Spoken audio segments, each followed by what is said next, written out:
Made in China. Von der Werkbank der Welt zum größten Konsumentenmarkt und Technologieführer.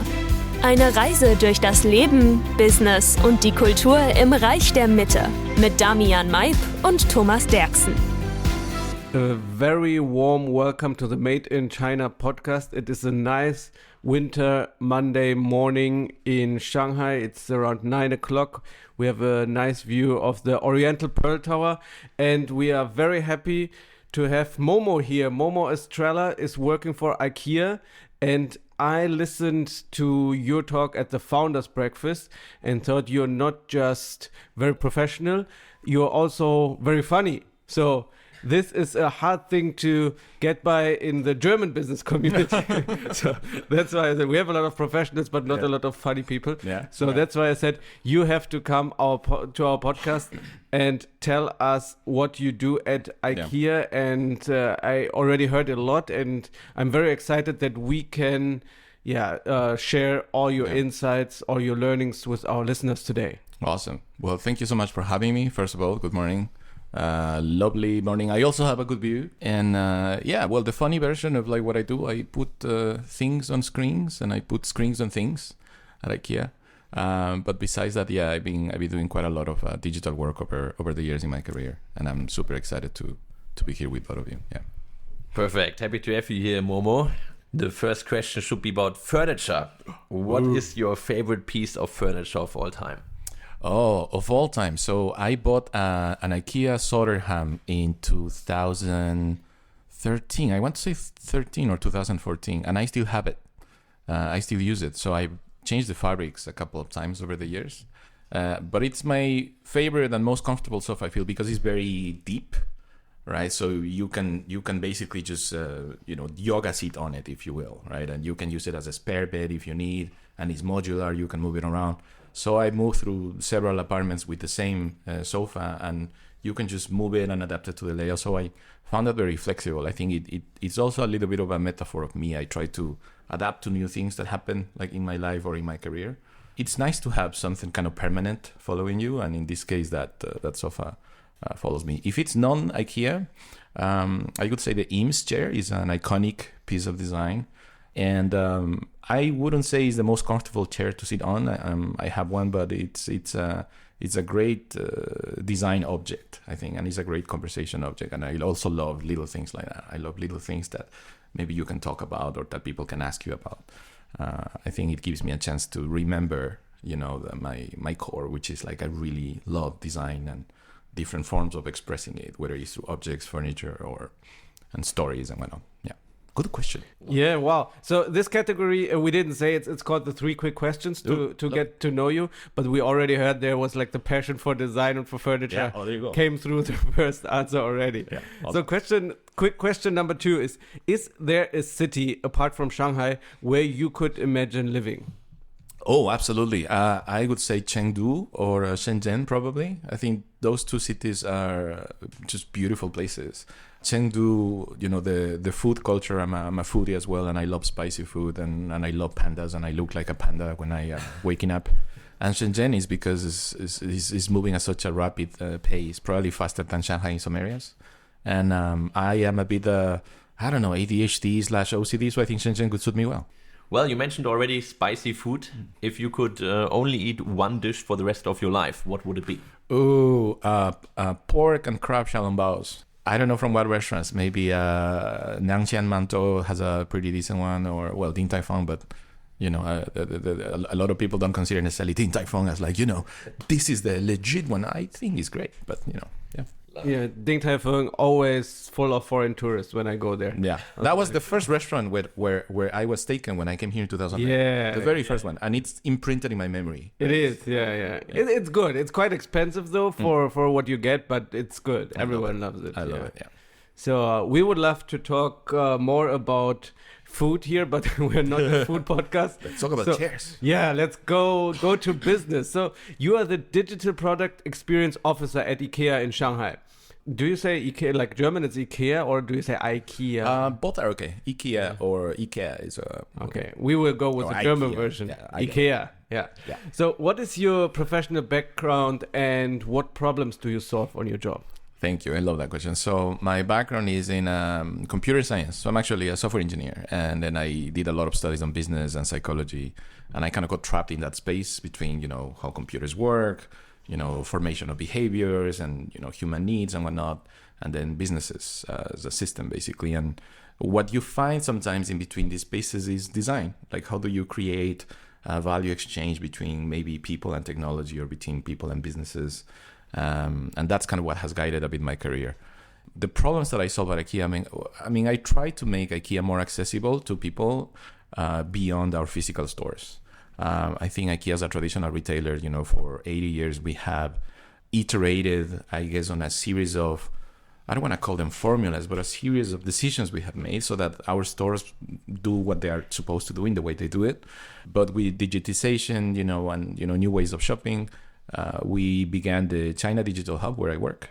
And what I'm trying to do with my teams is to make IKEA more accessible, is to make IKEA more intuitive, and to make IKEA more fun when you are shopping with us outside of the store, basically. So I look after maybe, our digital channels like the web, the app, things on WeChat, how we show up in places like Tmall and things like that.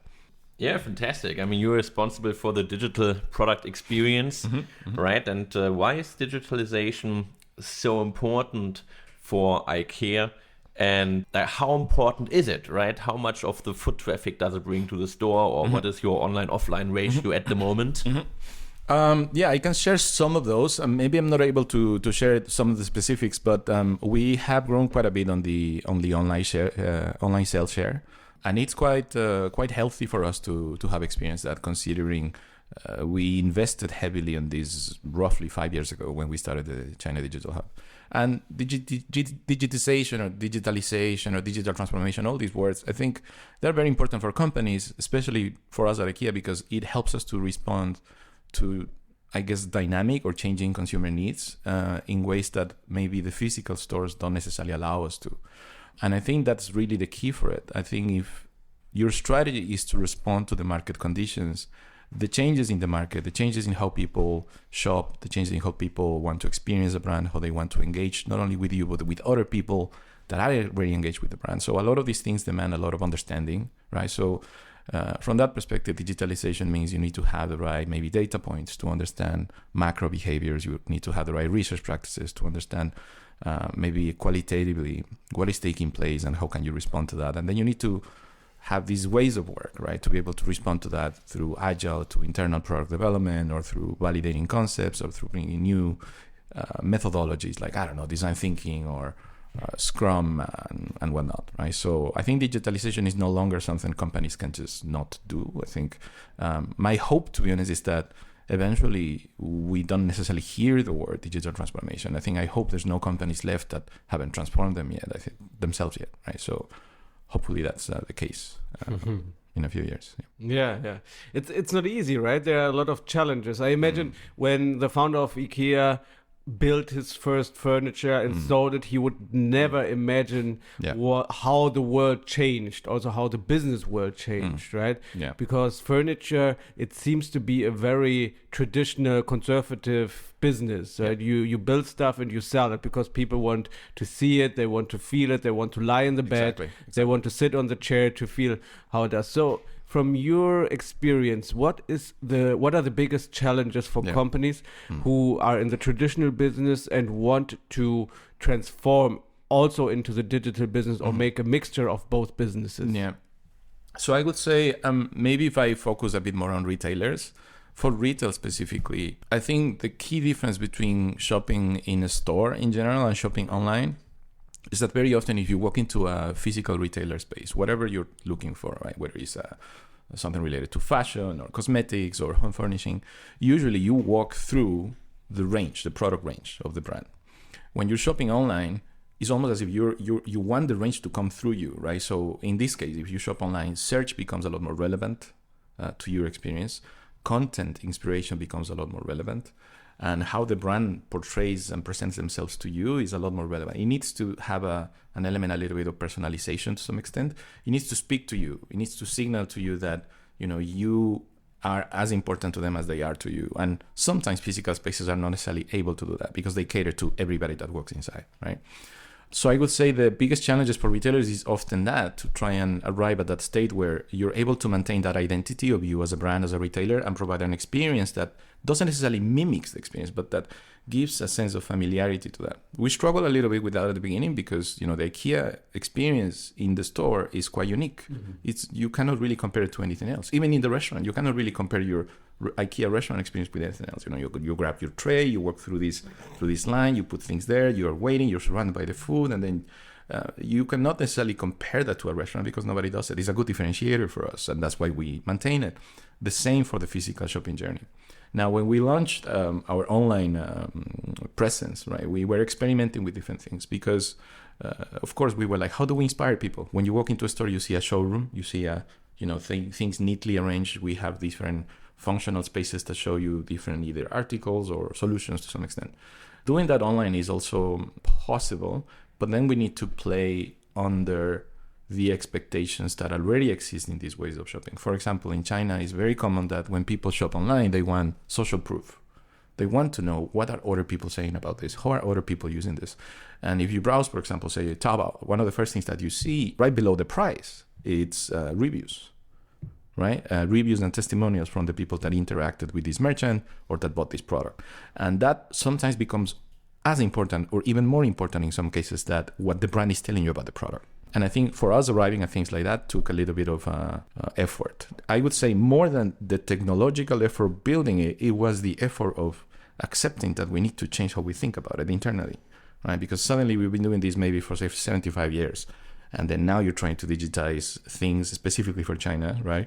So there was a lot of internal struggles in understanding, why is this important? Why does this matter to Chinese consumers? Why does this matter for us? How do we do this without losing ourselves, right? As I said, how do we not lose that identity we have while trying to become locally relevant? Yeah, I mean, you said it already, experimenting, maybe doing some A/B tests, especially when you're in the digital world. So a lot of things make sense when you have them in your head, put them on a PowerPoint or discuss them in the boardroom. Right. But when it comes to the implementation, maybe the customer doesn't like it. Yeah. Right.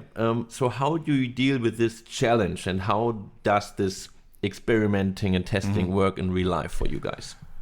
I love that question. So it is a common pitfall to assume that a brilliant idea that comes out of maybe the boardroom or a management team or a small engineering team may just work. I think it's good that it signals this confidence. Sometimes your intuition, your expertise will tell you this is going to work, and sometimes it doesn't.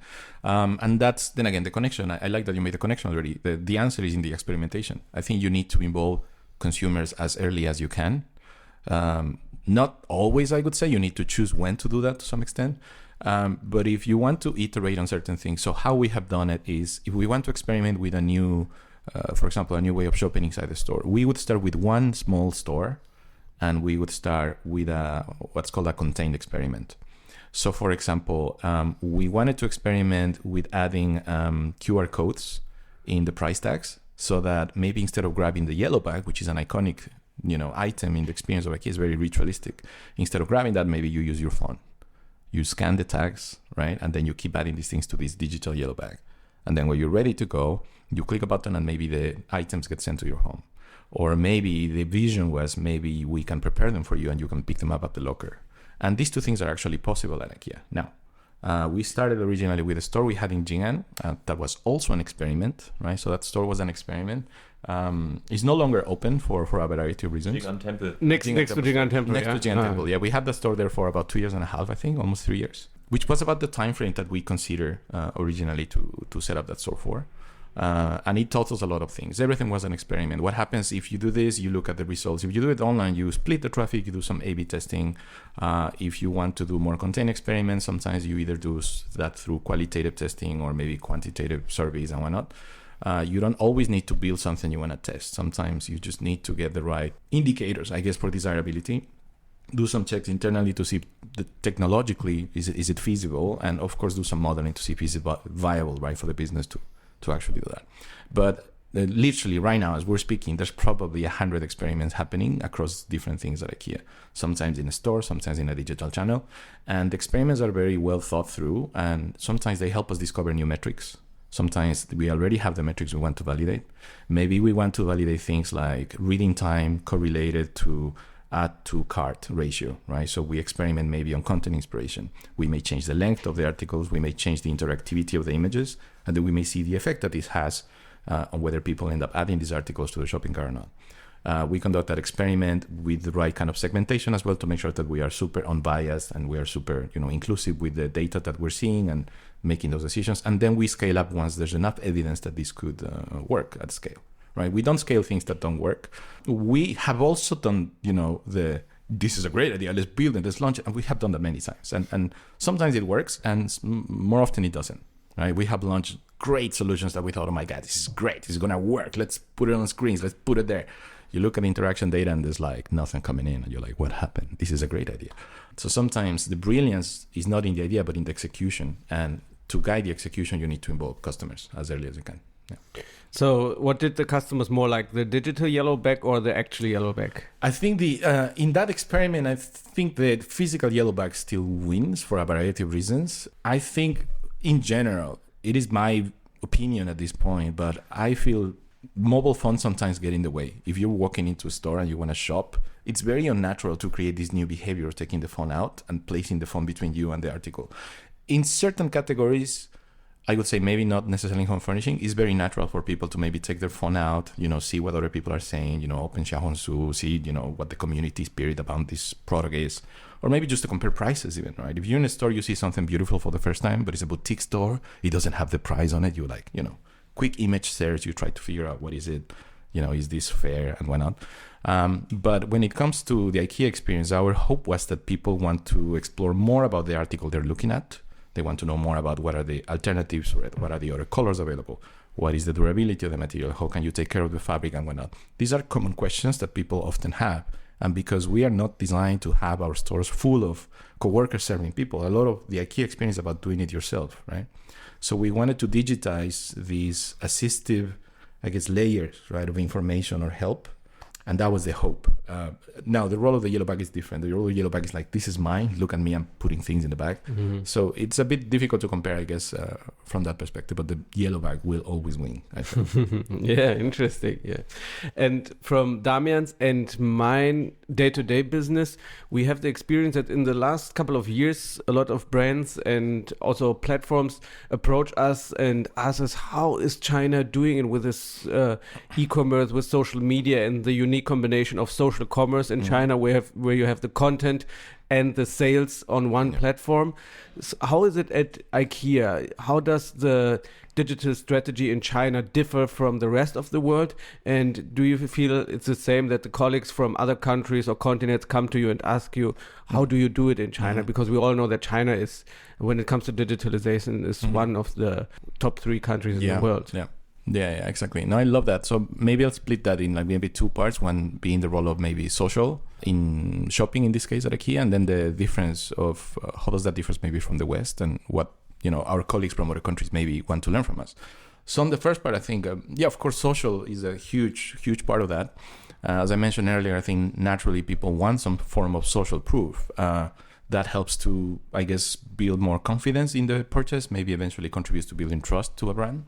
And I think that's very natural now in places like, like Douyin or Xiaohongshu, where you move from content inspiration into shopping, sometimes even seamlessly. Right? You don't even notice, and suddenly you tap, and then you're in a product information page ready to buy. And I think it's a very smart strategy in this case for them. But what that tells me is that I think content inspiration is probably becoming the only entry point that we should consider moving forward, I think, for shopping. I think browsing by category, maybe searching by keywords, that will still be important. But I think given the presence of social platforms or content platforms, and given the power of the algorithms to understand consumer preferences and behaviors, we're reaching a point where platforms anticipate and they basically know what type of content may be more engaging to you. And very likely this is content that is fertile ground for commercial interactions, right, from brands. So investing, I guess, in these channels, brands investing in being present on Douyin, being present on Xiaohongshu, being present on all these marketplaces as well, I think is important to consider. And that's something we've been trying to do. Now, what does that mean internally for IKEA is that means we need to have a very strong content strategy. So we need to know, how do we create enough content, very practically speaking, and what type of content should we create, and how do we deliver that? What are maybe the formats? What's the length of the videos? And internally, what are the tools we need to use for that? How do we optimize this so that we can do this at scale, right? Everything needs to be at scale, considering we have 9,000 articles. We have found ways to do that. So we have some internal platforms where we're able to centralize all the content assets that are existing in different places. Sometimes they are, shot in different countries or shot by different markets or by different functions or teams. And then we need to make sure everything is centralized, is up to date, has the right tags. Of course, there are global systems that do that. But in our case, we have added things like, say, natural language search for internal content and, automated tagging, and then some internal tools that help us with content identification or video. For example, a lot of the live streams that we do, this is common, a lot of companies do this. A lot of live streams that we do, of course, stay recorded in our database. So we have the script and we have the video, and we can use this to help find highlights about articles through the live stream. And then we have small highlight clips that then we can reuse in other places. So that if I'm browsing, say, for a chair, right? If I have used a live stream script and I have a live stream video asset where this chair was highlighted, and we have data that tells us it was an engaging coworker doing this, and the commercial result of that live stream session or that day was important, then we take this clip and then we make it available to everybody when they're browsing that on the app, for example. So it sounds, that makes sense, but getting to that point, the technology, the identification, the process, all of that in a company our size and with our working culture can take a lot of sessions, a lot of meetings, agreements, experiments, and whatnot. But that's a little bit of where we are, right? Investing and seeing the results.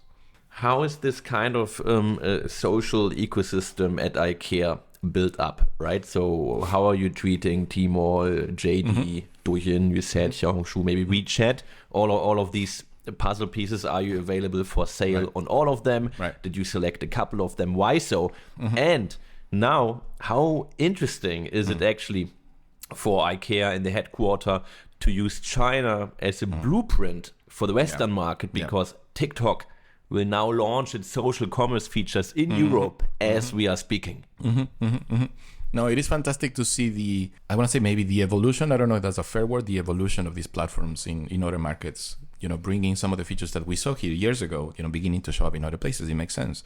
Because at the end of the day, I think across cultures or countries, there's baseline, I could say, desires, needs, or behaviors that begin to have a lot in common. So it makes sense that these features that are not, features for Chinese consumers, these are just features that are very helpful for people in general.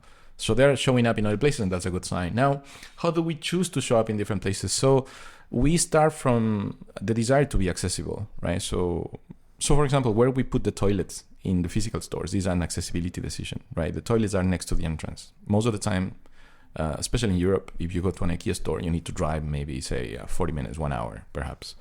The first thing you may need is a bio break. So that's why the toilets are next to the entrance. So it's an accessibility decision. The height of the communication inside the store is an accessibility decision. Everything is an accessibility decision. And when we started this digitalization journey, that was the core of it, right? So we want to be accessible to the many people in China. We need to be where they are. And at that time, it was on WeChat. So the first platform where we went in was WeChat. We experimented with small mini programs in different parts of the store. Maybe, say, enrolling in an IKEA family was the most obvious one, or, helping you to check out faster, or, helping you order food at some point. And now we have we don't have a lot of them. We have centralized a lot of the functions into just a couple of mini programs, but it started as an experiment. Let's try this, let's try that, right? As I mentioned. So WeChat was the first natural option. The second one was Tmall, and we have been in Tmall quite for a few years already, and it works pretty well for us. So how we saw that is as a platform that would help us to maybe acquire new customers to some extent. And a lot of brands do that, right? So you acquire new customers maybe through marketplace channels. You maybe enroll them in your own loyalty program to some extent. And maybe you're able to provide incentives for these people to, not necessarily to migrate, but to experience your own channels as well. Maybe to go and use your native app or to go to your physical stores. And that's a little bit of how our strategy kind of works. For our own channels, for example, there may be visitation steering strategies that we have, so that we may offer a coupon that can be redeemed only at the store, right? Or vice versa. We may encourage stores to incentivize people to download the app at the end of the shopping journey, right? Maybe to track where your parcel is if you chose to send your articles or your furniture home by delivery. So we find natural value exchange reasons for people to maybe download the app or to visit our store or to try a marketplace channel. That's the decision. Officially, we are on Tmall and WeChat. We have conducted some experiments in other places, and of course, we show up on Xiaohongshu. We have our internal kind of KOS, as is known, key opinion staff, and we have some tools to help them because it's very natural, that people are interested in IKEA furniture. A lot of very healthy, very good conversations take place already in these places. So we wanted to, have our voice also be shown there. When it comes to commerce, I'm not sure what those conversations are, but we're always up to explore how to be more accessible at the end, and I wouldn't be surprised if we start showing up in more places. Yeah. And then do you do everything in-house or do you also outsource?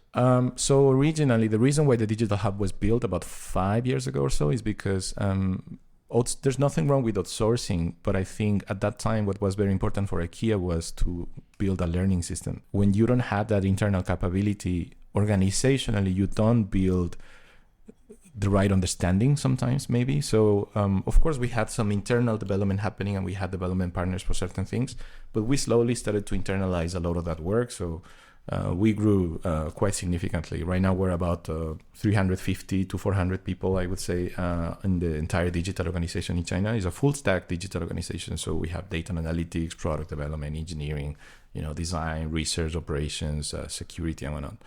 And that has helped us, as I said, to build things for the business that are healthy for the business. But beyond that is building a learning system, to your earlier question, so that what we do here is also helpful for other teams at IKEA globally, right? And of course, they come often to us with questions and they want to learn. They do immersion trips. And of course, we take them to experience different things. And, we try to do this learning exchange with them.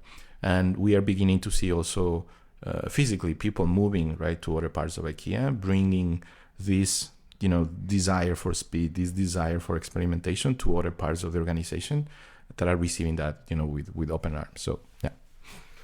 So you were and you are responsible for a lot of digitalization projects.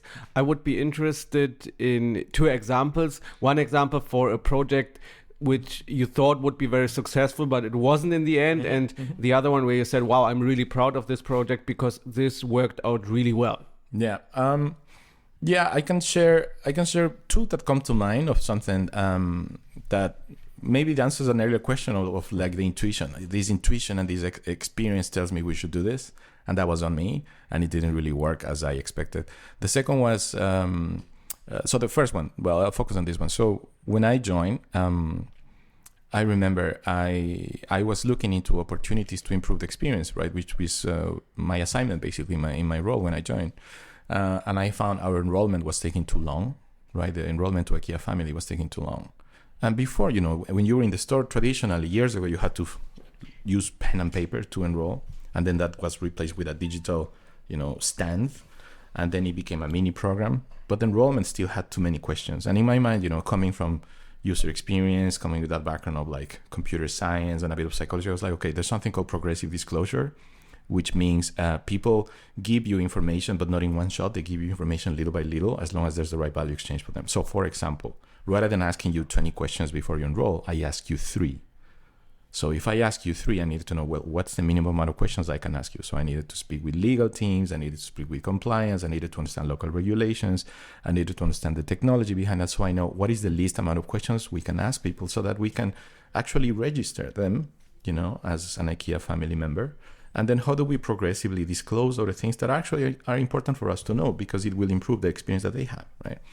And then maybe you get a coupon that you can redeem after we know a little bit more about you, per se.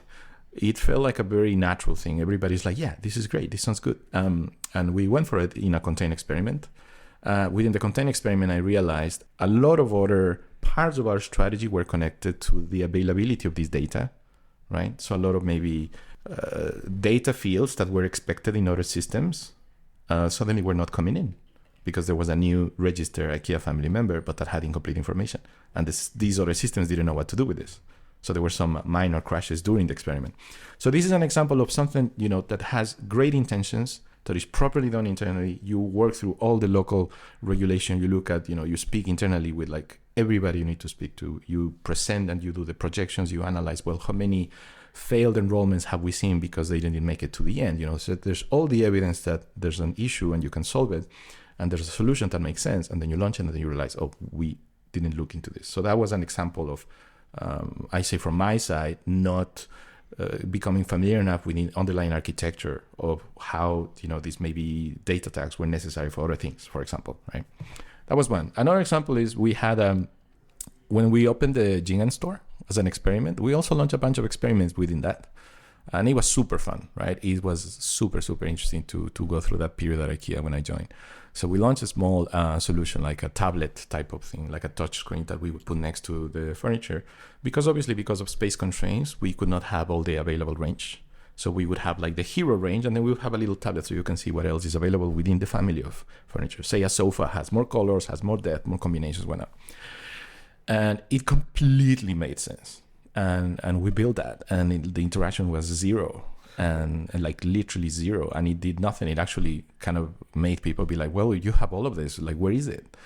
And then, well, the side effect of that is that it bumped visitation a little bit in other places, but it started creating frustration a little bit, because now I know there's a lot more, but I cannot see it, right? So I think then again, this is one of the solutions that we launched without maybe having conducted a validation test or some early research, because it was something so logical and so low hanging, and we were like, of course we should do this. And then we launched it. It's like, oh, okay, maybe let's revisit that. We decommissioned that a few months after.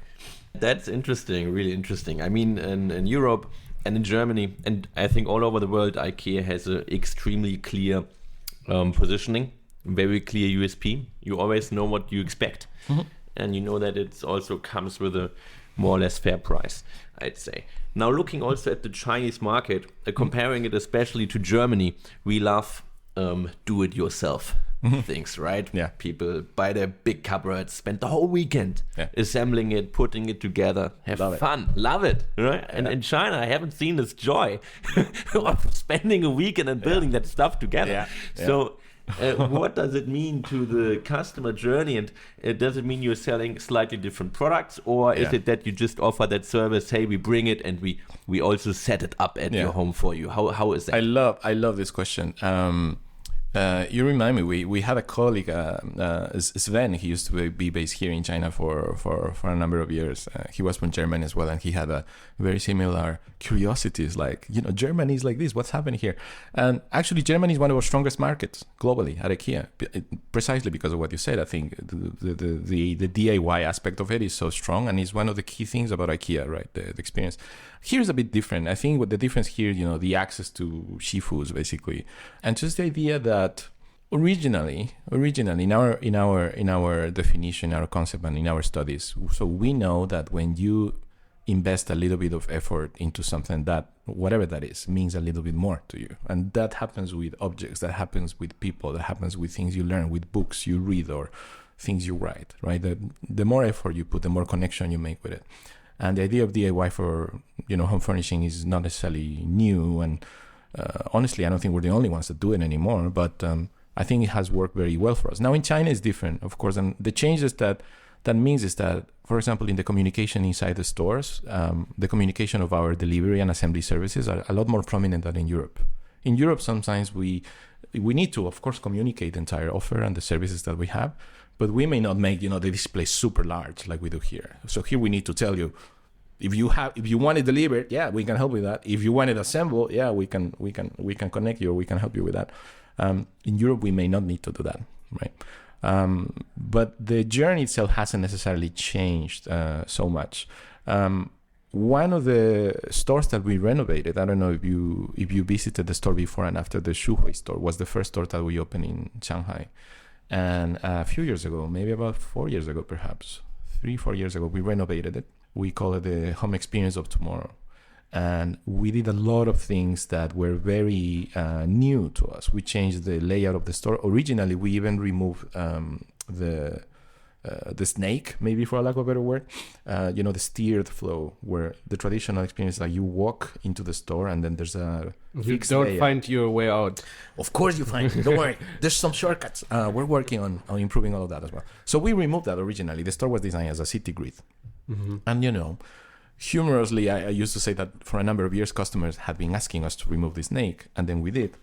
And then they started asking us, well, you need to tell me where to go, because they were getting lost inside, right? So there's value to navigation. There's value to steering, basically, especially when you walk into a space and you're like in inspiration mode, you're naturally exploring things. You need some containment, right, to guide some of that. Otherwise, it can be very distracting. You can be very unfocused about what you want and what not. And commercially, it actually makes more sense to help people to be more focused into their shopping journey, actually. So that was one of the experiments also we tried. And then again, some other changes we did in that experiment were connected with this idea of the DIY, right? So we removed, for example, the pickup racks that we had at the end, right? Because the pickup racks are like the DIY experience. You go pick up your own things, put them in this thing, wheel it out, put it in a van or put it in your car. All the kind of DIY shopping experience. In this one store, only one store in China, we also removed the racks and we replaced that with pickup lockers. So you would scan things and somebody would pack the things for you, put it in a big locker near the parking lot or near the exit, and the large items could be sent delivered to your home. Good experiment to begin with, but we did see people wanting the traditional IKEA experience, right? So then again, sometimes, as I said earlier, sometimes experiments give you maybe new metrics, or maybe they show you the right way to do things, or they show you the right way to maintain things that you had. And in our case, I think we're still kind of reconciling a little bit what exactly are we learning and where do we draw the line between wanting to do not necessarily new things, but to do things that will eventually be helpful and will expand the offer to more people. For example, not everybody has access to a car. Not everybody may have access to paying for a van to take all these articles, right? So how do we bring in people with this type of needs, maybe with these thinner wallets, right, to have the same experience as somebody that, I can put this in my giant car in the parking lot. So how do we do this for everybody? What if I have an old phone and it doesn't work with this version of your app that you have? So we always think about things like that, and that's a little bit of the struggle of where do we draw the line. This struggle, I think, is probably a bit more evident in markets like China, where I guess there's a lot more diversity, I guess, when it comes to the thickness or thinness of the wallet. Maybe digital proficiency is high for everybody, but the idea of accessibility when it comes to mobility, how far you live from the city, how far you live from the store, do you prefer to come to the store or buy online? Those things are, the contrast is huge compared to other markets. So that slows down, I would say, the learnings and the applicability of these learnings in our case. In other markets, it may be a bit more almost intuitive to conduct experiments because I guess there's less contrast perhaps in the customer base. And that's a little bit of where we are now. Super exciting to be, place to be for sure. But I would say this is the difference. Yeah, you already mentioned the home of tomorrow. So I'm interested in some trends of tomorrow as a conclusive question. What is one trend in digital retail that you would say we should follow closely and look at closely in the next couple of years? Ooh, good question. So I'll answer by saying I was very wrong about something a few years ago. Yeah. So, and I would say this is more like coming from my personal observation. I don't think this is an IKEA point of view, but personally, what I think it's coming up on retail is on online shopping specifically is seeing things in place in your own home, for example. And of course, we've had things like this. We had the IKEA Place app where you could place a, AR chair right in your room and walk around and whatnot. We have invested a lot on things like technology, and we have deployed things like IKEA Creative. We have some internal solutions as well we're experimenting with. So I think the idea of mixed reality, or AR as we call it sometimes, is something that I was very skeptical about. Walking into the store, taking off your phone and seeing a floating price tag. I was like, I don't think this is gonna stick.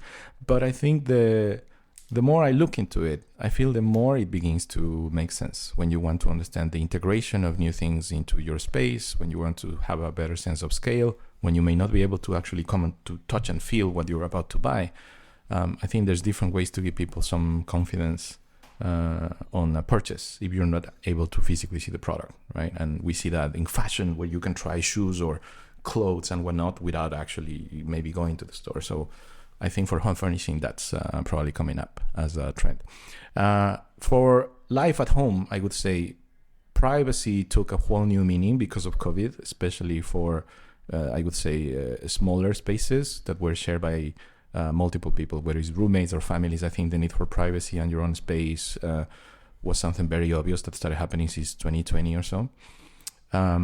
So that, I would say, is one of the trends that we put attention to in terms of how do we communicate our range so that we acknowledge that need and we maybe change how we display certain furniture in a way that divides spaces. So rather than maybe displaying, say, a Kallax bookshelf against the wall, we would use it as a divider, perhaps in rooms, to show the possibilities of it's the same range, and it allows you to create minor separations of the space that may be able to help you with that sense of that need for privacy while you're maybe not able to go outside, right? So there's something we publish every year called the Life at Home Report that looks into these type of things. What are emerging trends that we see in life at home, and what is our early response to some of that? Yeah, exciting times ahead, and we are looking forward to it. Momo, thank you so much for all your insights and experiences. I think everyone learned a lot, and looking forward to meet you maybe in one of your IKEA stores to have a hot dog together. Yeah, how much does a hot dog cost in China? It depends on what you mix it with. Okay. Like the standard hot dog? Huh? The standard hot dog would be... I am not entirely sure of the standard hot dog. I usually just have the One Kwai ice cream. Oh, One Kwai ice cream. Yeah. I'm not the hot dog person. Okay, so that 9.9. Yeah, then we go for the ice cream. Yeah, there you go. Perfect. Momo, thank you so much. Thank you for having me. Thank you. Thank you, Momo, and see you soon. Thank you. See you around.